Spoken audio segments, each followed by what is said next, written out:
হাঁটতে হাঁটতে পা ব্যথা করেছে বন্ধুগণ। রাস্তায় দেখেন কোনো রিক্সা ভ্যান কোনো কিছু নাই। আর আমার শখ এমন, ট্রেনে আমি ঘুরবো, আজকে ঘুরতে যাব ট্রেনে। কিন্তু বাসা থেকে রেল স্টেশন হেঁটে যাইতে হচ্ছে। আর ট্রেন কিন্তু আমার সকাল 7টায়, সেজন্য আমি হেঁটে যাচ্ছি। সবাই দোয়া করবেন আমার যাত্রা যেন শুভ হয়। রেল স্টেশনে চলে আসলাম। তারপরে একটু রেল স্টেশনে ট্রেন আসার আগে একটু ড্রেসিং টেবিলের আয়নাটা দেখে নিচ্ছি। অনেক সুন্দর সার্ভিস রেল স্টেশনে, অনেক ভালো লাগে। তারপরে তো ট্রেন চলে আসছে, আমি তো রেডি। ট্রেন চলে আসলো অনেক প্রতীক্ষার পর। সবার প্রতীক্ষার অবসান হলো, ট্রেন চলে আসলো। অবশেষে অনেক ধাক্কা ধাক্কি করে আমি ট্রেনে উঠতে পেরেছি।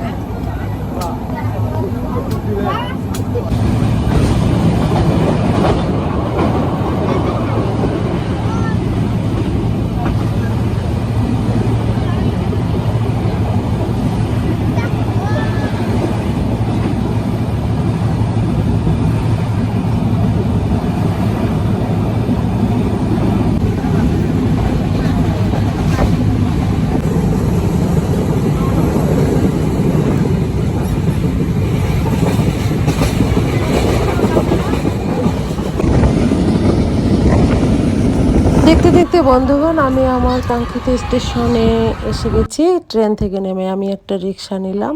রিক্সা নেওয়ার পরে যেহেতু নতুন আত্মীয়র বাড়িতে যাব, তাই আমি কিছু মিষ্টি কিনবো, আরও কিছু ফলমূল কিনবো, তাই মিষ্টির দোকানে চলে আসলাম। আর এত খিদা লাগছে, নিজেও কিছু খেয়ে নিলাম, কারণ খিদায় আমি ফিদা হয়ে গিয়েছি এমন অবস্থা জার্নি করতে করতে। তারপরে আমি আবার একটা সিএনজি নিলাম, কারণ অনেক দূর রাস্তা, আবার সিএনজি নিতে হবে, তাই সিএনজি নিলাম। আর রাস্তার শেষ হয় না, এত দূর। তারপরে হচ্ছে সিএনজিতে বসে দেখতেছি বিল, মানে এই দুইটা নাকি বিল রাস্তা মাঝখানে। এই বিলের ভিউটা এতটাই সুন্দর, এই বিল দুইটা বর্ষাকালে একদম পানিতে টইটুম্বুর হয়ে যায়। আর চিন্তা করেন, সাগরের মাঝখানে যদি একটা রাস্তায় আপনি হাঁটেন তাহলে কীরকম লাগবে। ঠিক তেমনি এই জায়গাটা ওই রকমই, সাগরের মাঝখানে রাস্তা। এখন যেহেতু খরা মৌসুম, ধান আবাদ করছে, আবার যখন বর্ষা আসবে তখন মানে সাগরের রূপ ধারণ করবে। তারপরে আমি সিএনজি থেকে নেমে আবার একটা ভ্যান ভাড়া করলাম। আমি ভ্যানে উঠছি। খোলা আকাশের নিচে প্রকৃতির সাথে মিলেমিশে আমি একাকার হয়ে গিয়েছি। যদিও আমি ক্লান্ত, তবুও কিন্তু আমাকে অনেক ভালো লাগতেছে। আসলে একটা অপরিচিত গ্রাম চলে আসলাম, ভাবতেই পারিনি এই গ্রামটা এত সুন্দর, এত ভালো লাগতেছে। আমি মানুষের কাছ থেকে শুনছিলাম যে এই গ্রামটা অনেক সুন্দর। উত্তরবঙ্গের এই গ্রামটা এত সুন্দর, আমি এত সুন্দর গ্রাম আর কোথাও দেখি নাই। রাস্তার দুই পাশে শুধু গাছ আর গাছ, আর তারপরে হচ্ছে মানে দু চোখ যেদিকে যাই শুধু সবুজ আর সবুজ।